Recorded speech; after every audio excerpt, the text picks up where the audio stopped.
The vast darkness of space stretched endlessly in all directions, broken only by distant stars that looked like tiny diamonds scattered across black velvet.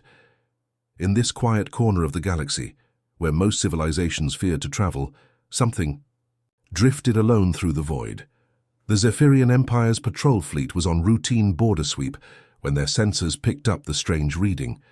These weren't ordinary patrol ships either. Each Zephyrian vessel was the size of a small city, bristling with weapons that could crack planets in half. Their hulls gleamed with the dark purple metal that had become feared throughout this part of the galaxy. When the Zephyrians showed up somewhere, entire star systems surrendered without firing a shot. Commander Velthar stood on the bridge of his flagship, studying the readings with growing curiosity.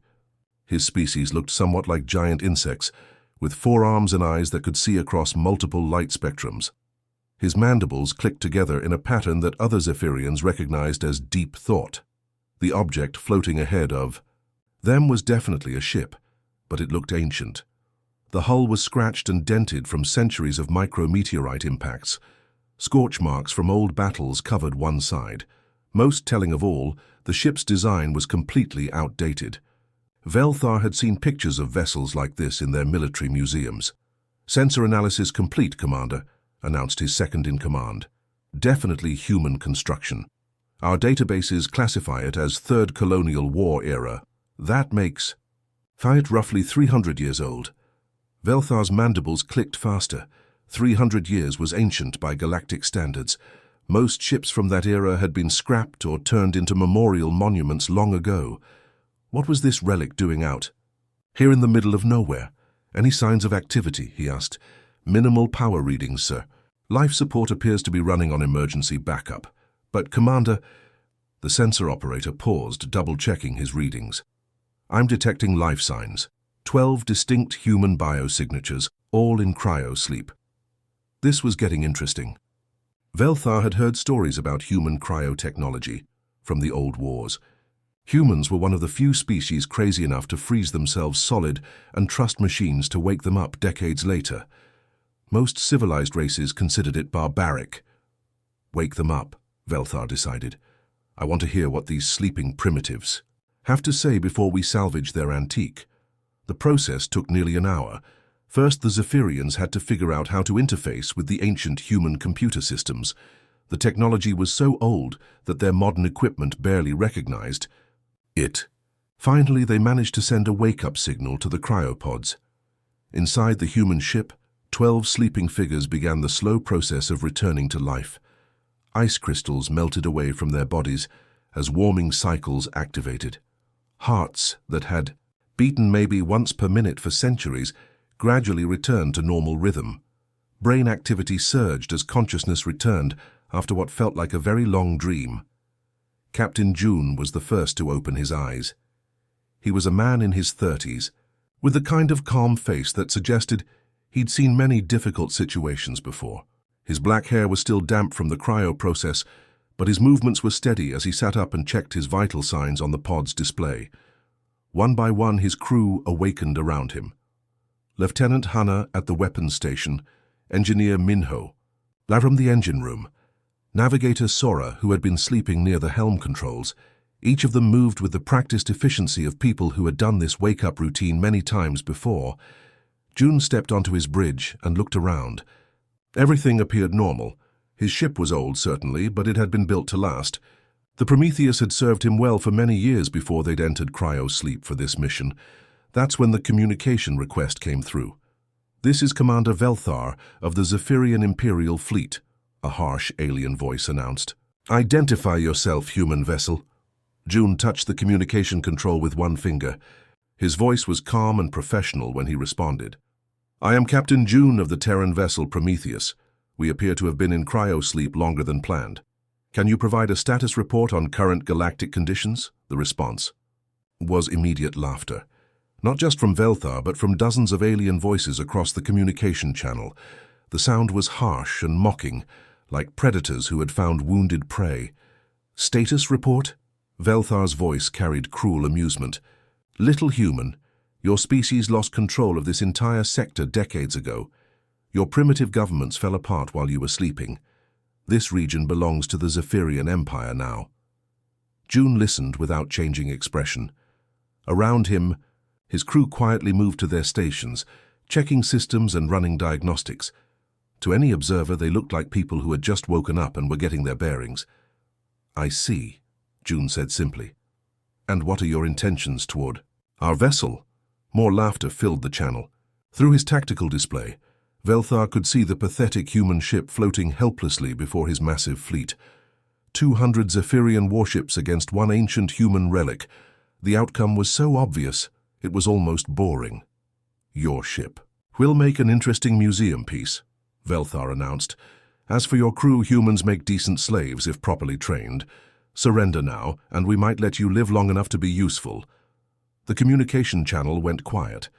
Captain June stood on his bridge, looking at the tactical display that showed the overwhelming enemy force surrounding his small ship. His crew waited silently at their stations, watching their captain for orders. Finally, June spoke into the communication system one more time.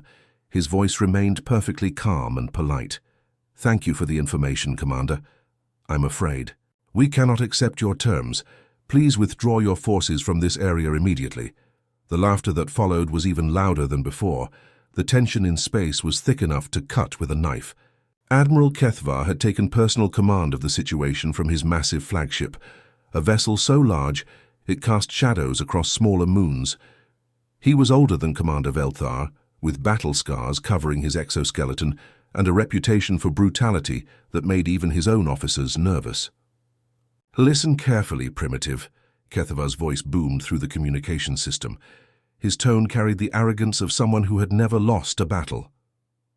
"I am Admiral Kethvar, Supreme Commander of the 7th Zephyrian Battle Fleet. Your miserable species hasn't controlled this sector for over 40 years. We drove your kind out with fire and plasma, and now you drift back here like space debris." Captain June stood perfectly still on his bridge, hands clasped behind his back. His face showed no emotion as he listened to the alien commander's threats. Behind him, his crew worked quietly at their stations, but something had changed about their movements.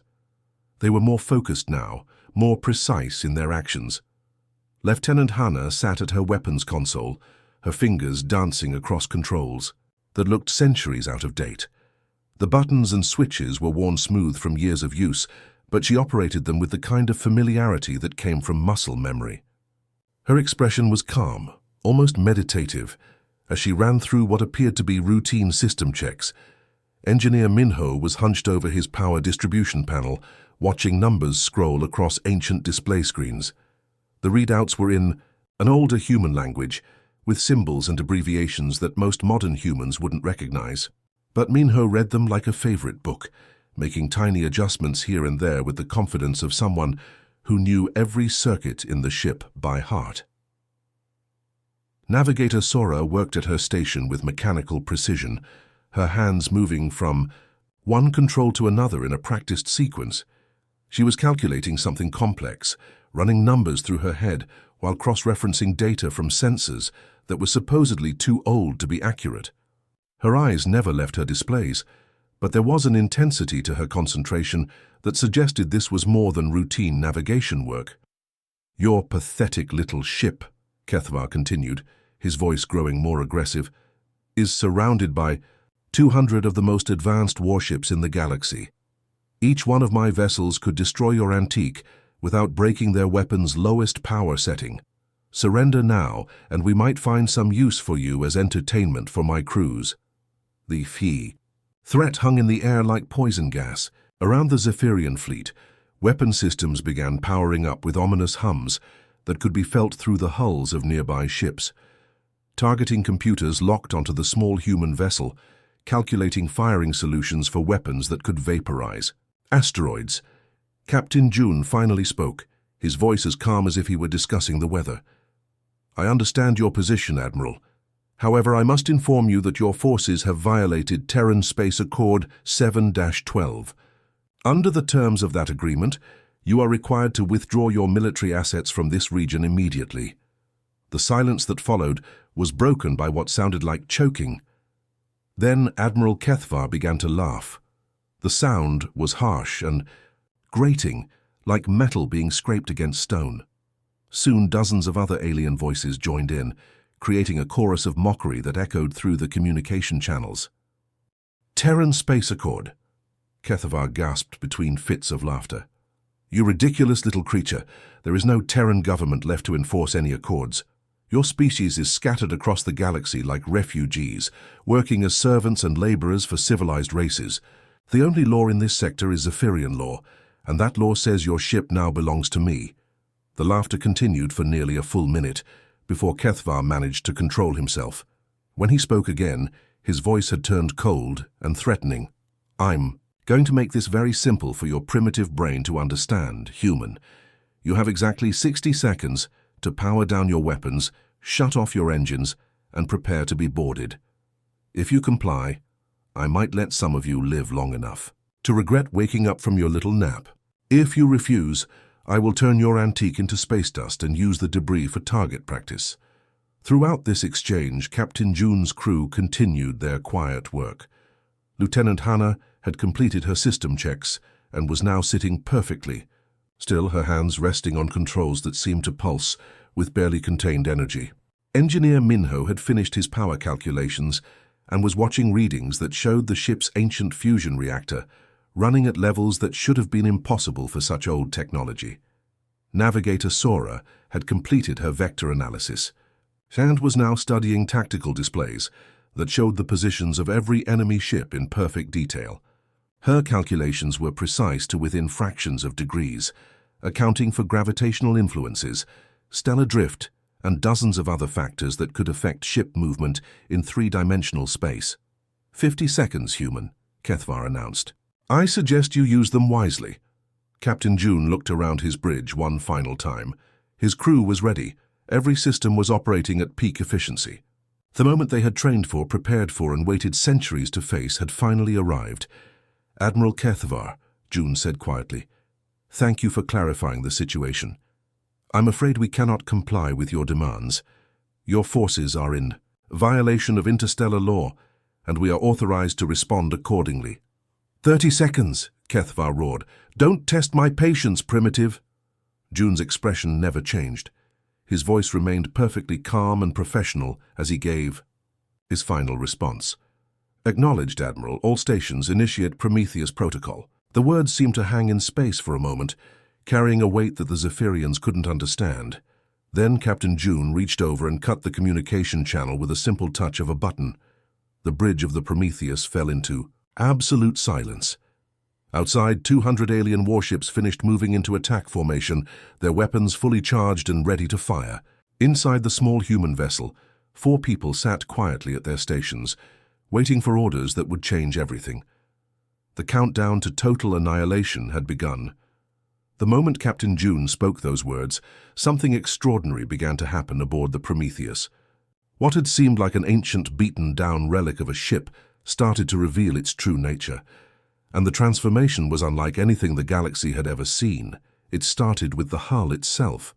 Metal plates that had looked dented and scarred from centuries of wear began to shift and move. But this wasn't random damage or decay. These plates had been designed to look old and worthless, hiding what lay beneath. As they slid away with mechanical precision, they revealed surfaces that gleamed like liquid mercury under the starlight. Where once there had been crude fusion exhausts and primitive sensor arrays, entirely new systems emerged from hidden compartments. Weapon ports opened along the ship's sides, but these weren't the clunky plasma cannons or missile tubes that most species used. These were sleek, almost organic-looking devices that seemed to absorb light rather than reflect it. The very air around them began to shimmer and distort, as if reality itself was bending near these mysterious weapons. The ship's engines underwent the most dramatic change. The old fusion drives that had looked so primitive to the Zephyrians began to reconfigure themselves. Components that had seemed like simple fuel injectors revealed themselves to be complex quantum manipulation devices. The engine housing expanded and shifted, creating geometric patterns that hurt to look at directly. Space itself seemed to curve around the Prometheus, creating visual effects that made nearby stars appear to stretch and warp. Inside the ship, the transformation was even more dramatic. The bridge, which had looked like something from a museum, suddenly came alive with displays and controls that hadn't been there moments before. Panels in the walls slid away to reveal banks of processors and computers that pulsed with an inner light. The very air seemed charged with energy as systems that had been dormant for centuries awakened from their long sleep. "Prometheus AI Online," announced a voice that seemed to come from everywhere at once. It wasn't the simple computer voice that most ships used. This voice carried depth and complexity, like listening to someone who had lived for thousands of years and seen civilizations rise and fall. "Combat algorithms active, threat assessment complete, target acquisition in progress." The AI's awakening sent waves of information flowing through every system on the ship. In seconds, it analyzed the tactical situation, identified every enemy vessel, calculated their weaknesses, and developed strategies that took into account not just the current battle, but the long-term strategic implications of every possible action. Lieutenant Hana's station transformed around her as she worked. Controls that had been simple buttons and switches moments before became sophisticated interfaces that responded to her thoughts as much as her touch. Her fingers moved across surfaces that now glowed with soft blue light, each movement bringing weapon systems online that had been hiding in plain sight. "Weapons hot, Captain," she reported, her voice steady despite the magnitude of what was happening around her. "All systems are green and ready for combat. Target locks established on all enemy vessels." As she spoke, her eyes began to reflect data streams that were invisible to normal sight. Information flowed directly into her consciousness through neural interfaces that had been dormant during cryosleep. She could see the exact position of every enemy ship, their weapon capabilities, their weak points, and the optimal firing solutions to disable or destroy each one. Engineer Minho's section of the ship underwent perhaps the most shocking transformation. What had appeared to be simple cargo containers stacked in the rear of the vessel revealed themselves to be sophisticated quantum processors, each one more powerful than entire computer networks used by most civilizations. As they came online, the ship's power output increased exponentially. "Power output at maximum efficiency," Minho announced, watching readings that showed energy levels that should have been impossible for a ship this size. "All systems are operating within optimal parameters. We're ready for full combat operations." The quantum processors weren't just providing power, they were actively manipulating the fundamental forces of physics around the ship. Gravity, electromagnetic fields, and even the flow of time itself could be influenced by the systems under Minho's control. Navigator Sora's transformation was the most unsettling to observe. Her eyes, which had been normal human eyes moments before, now reflected data streams that flowed like rivers of light. Her consciousness had merged with the ship's navigation systems, giving her awareness that extended far beyond the confines of her physical body. "Optimal firing solutions calculated for all 200 targets," she reported, her voice carrying an odd harmonic resonance.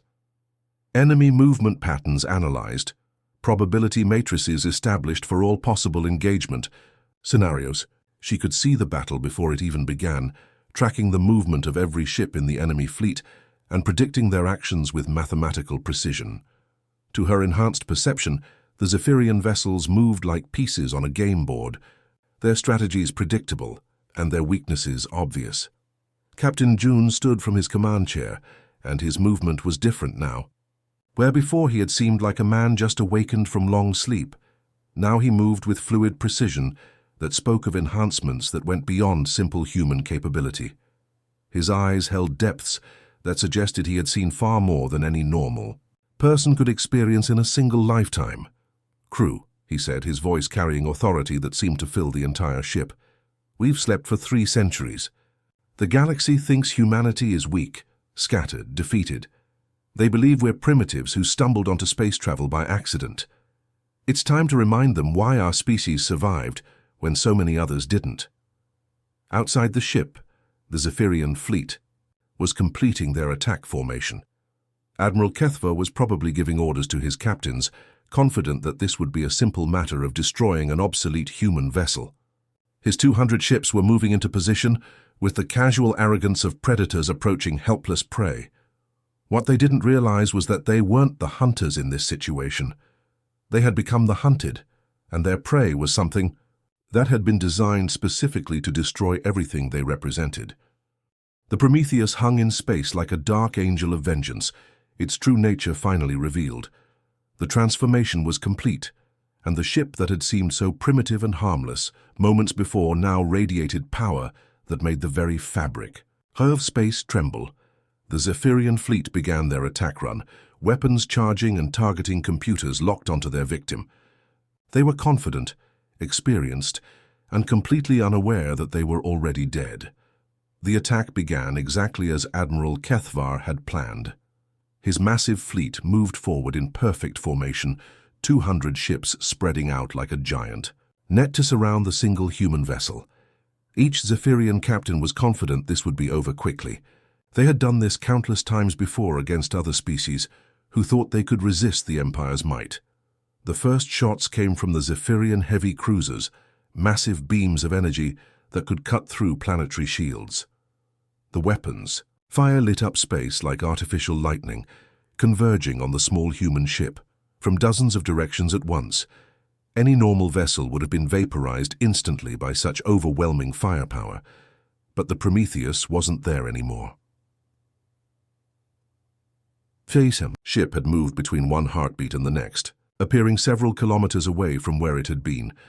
The movement was impossible by any known physics. Ships couldn't just teleport through space, especially not while under attack. Yet somehow the ancient human vessel had done exactly that. Before, the Zephyrian gunners could retarget their weapons. The Prometheus fired back. A single beam of energy lanced out from the human ship, striking the nearest heavy cruiser dead center. The alien vessel's shields flared and died instantly, as if they weren't even there. The beam continued through the ship's armor, through its hull, through its reactor core, and out the other side. For a moment, nothing happened. The cruiser continued flying forward as if nothing was wrong. Then it simply came apart. Not in an explosion, but like someone had carefully disassembled it piece by piece. Hull plates drifted away from each other. Internal components floated free in perfect silence. The crew never had time to scream. Admiral Kethvar stared at his tactical display in shock. One of his most powerful ships had just been destroyed by what should have been primitive human technology. It didn't make sense. His sensors couldn't even identify what type of weapon had been used. "All ships, focus fire on the human vessel," he commanded. "Maximum power. Destroy it now." The response was immediate. Every ship in the Zephyrian fleet opened fire at once, filling space with enough energy to sterilize entire planets. But once again, the Prometheus simply wasn't where their weapons expected it to be. The ship moved through space like it was dancing, flowing between the incoming fire with movements that seemed to anticipate where each shot would be fired before the triggers were even pulled. And every time the Prometheus moved, it fired back. Each shot was precisely targeted, surgically accurate, and absolutely devastating. Zephyrian ships began dying in sequence, their advanced shields and armor proving completely worthless against weapons that seemed to ignore the normal rules of physics. Lieutenant Hannah worked at her station with calm efficiency, her enhanced perception allowing her to track every enemy vessel simultaneously. Her weapons didn't fire beams of energy or physical projectiles. Instead, they reached out through dimensions that most species didn't even know existed, tearing apart the molecular bonds that held enemy ships together. "Target 17 destroyed," she reported, in a voice that showed no emotion. Moving to Target 18, all systems operating within normal parameters. Engineer Minho was performing miracles at his station, rerouting power through systems that bent the fundamental laws of physics. The ship's engines weren't just moving them through space, they were folding space itself, allowing the Prometheus to be in multiple locations at once, while somehow remaining as a single vessel. "Power distribution optimal," he announced, watching readouts that would have been impossible for any conventional engineer to understand. "All quantum matrices stable. We can maintain this combat tempo indefinitely." Navigator Sora had become something more than human during the battle. Her consciousness had expanded beyond her physical body, allowing her to perceive the battle from perspectives that normal minds couldn't process. She guided the ship through maneuvers that defied every law of physics, while simultaneously calculating the optimal destruction sequence for the entire enemy fleet. Targets 19 through 23 eliminated, she reported, her voice carrying harmonics that seemed to come from multiple dimensions. Adjusting trajectory for maximum tactical advantage, enemy formation integrity has collapsed. The Zephyrian fleet was falling apart. Ships that had never retreated from any battle were trying to flee, their crews screaming in terror as they watched their supposedly invincible technology prove useless against whatever the humans had become. But there was nowhere to run. The Prometheus was everywhere at once, picking off fleeing vessels with the same cold precision it had shown throughout the engagement. Admiral Kethvar's flagship was one of the last ships still fighting. His bridge was in chaos, with officers shouting contradictory orders and sensor operators reporting readings that made no sense. The Admiral himself stood frozen at his command station, watching his entire fleet die around him.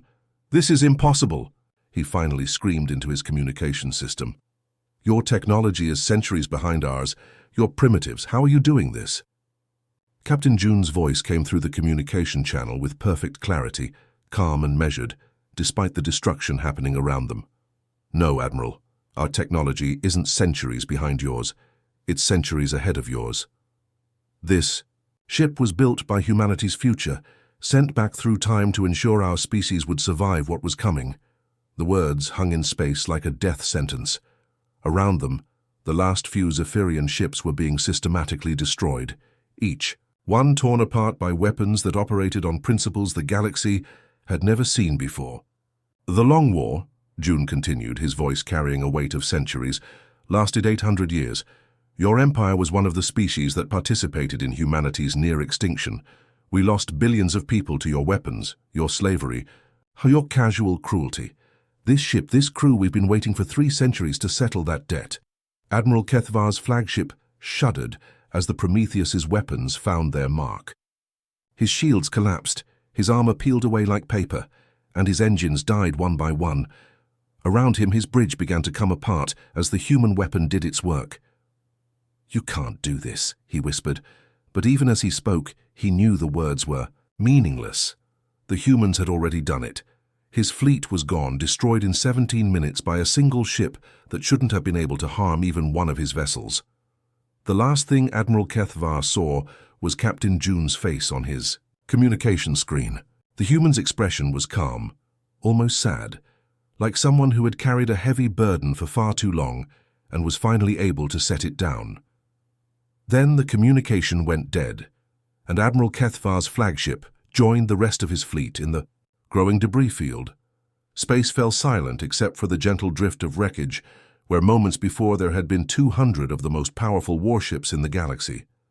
The Prometheus hung motionless among the debris, its mission complete, its crew finally able to rest after centuries of waiting for this moment.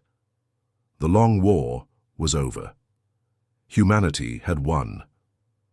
The silence that followed the battle was deeper than anything the galaxy had experienced in centuries. Where moments before there had been the chaos of weapons fire and dying ships, now there was only the gentle drift of debris and the soft hum of the Prometheus floating alone among the wreckage of an entire fleet. Captain June stood on his bridge, looking out at the destruction they had caused. 200 of the galaxy's most feared warships had been reduced to scattered metal and fading energy signatures in less than 20 minutes.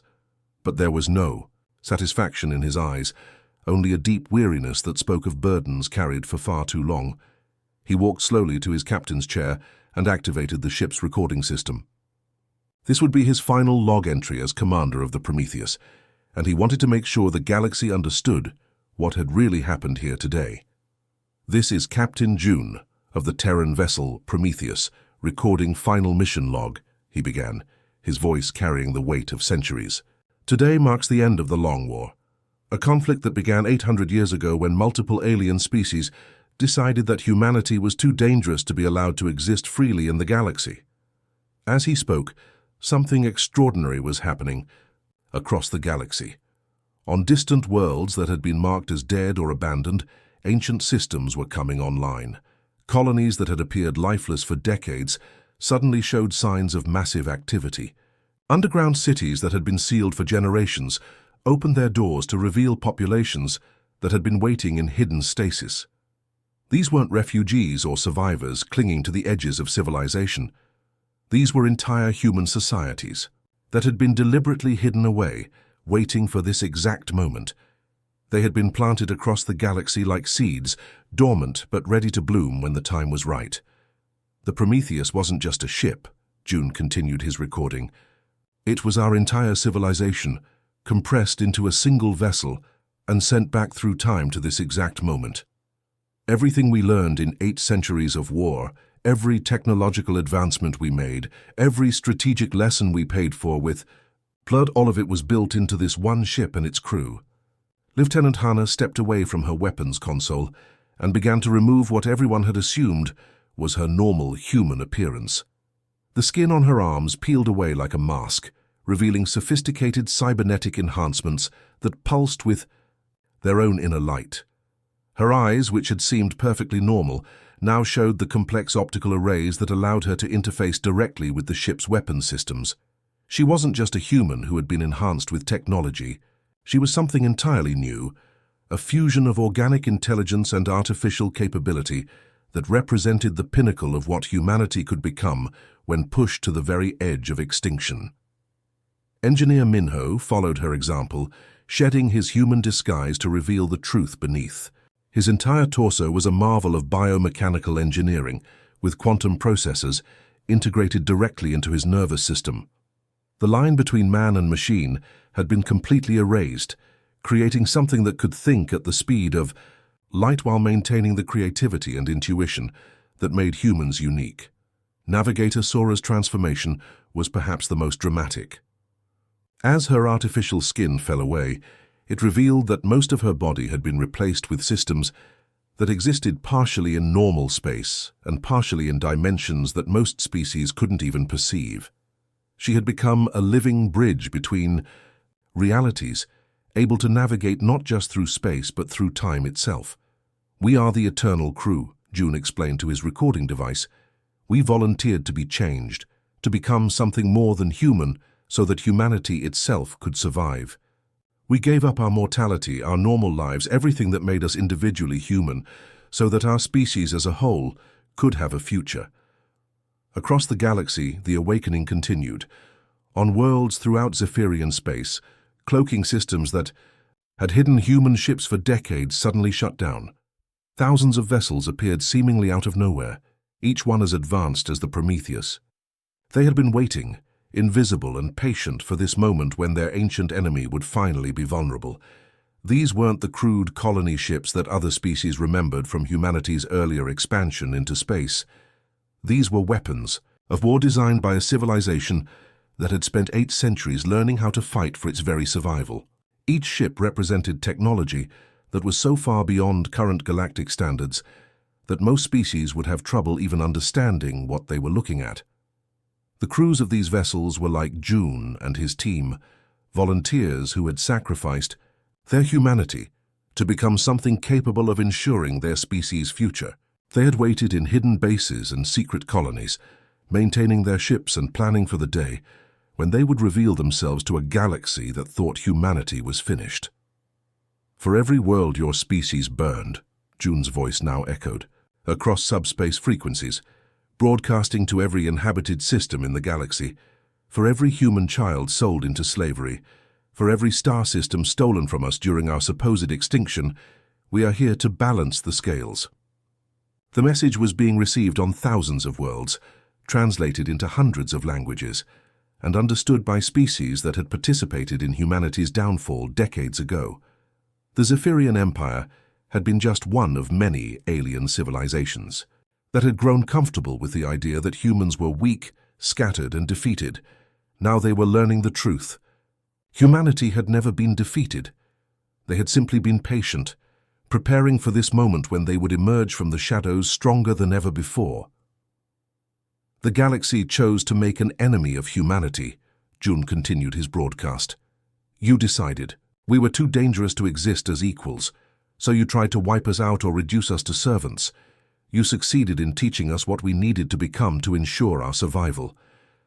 The transformation was complete now.